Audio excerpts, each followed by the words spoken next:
Tonight's opening ceremony in Rio is a reminder of all the rituals associated with the Olympic Games. You know, all the athletes parading around the stadium, each national delegation led by that country's official flag bearer. Olympic tradition calls for each flag to be dipped slightly as it passes in front of local dignitaries in the stands. But here's the thing, Team USA doesn't observe that tradition. And my colleague, Edgar B. Herwick III, runs the Curiosity Desk here at WGBH, and when he heard about this, he just had to find out more.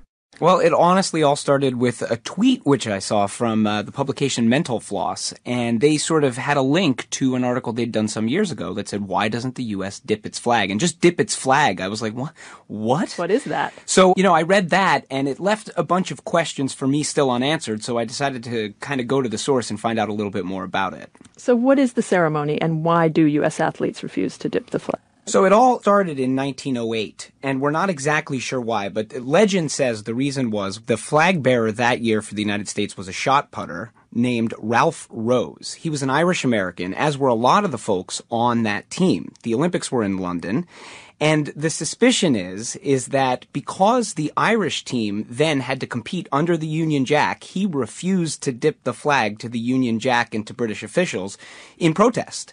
So here I am thinking it's American exceptionalism, but it may have been Irish American exceptionalism or an Irish protest. So there is this protest thing to it. And then it's a mixed bag for a while, right? So we dipped it in Sweden in 1912. We didn't dip in Belgium in 1920. We dipped again in Paris in 24.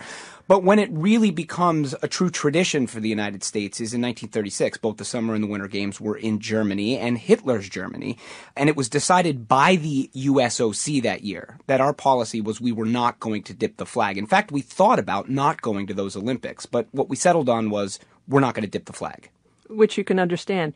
How does it play today? Do people get offended? Do they notice? Well, it's interesting. So what happens is in the 1940s, the United States adopts a federal flag code. And from then on, we have not dipped the flag from 1936 on. And so it says in the code, do not dip the flag? It says that the United States flag shall be dipped to no person or no thing. It's right there in the flag code.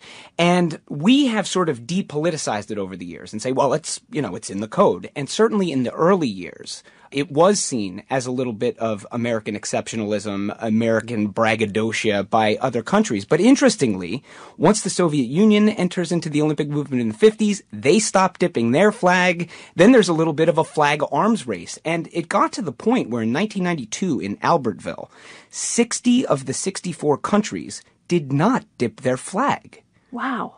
So now it's something of a mixed bag. Some countries do dip their flags, some countries do not dip their flags, but since 1936, the United States of America has not dipped.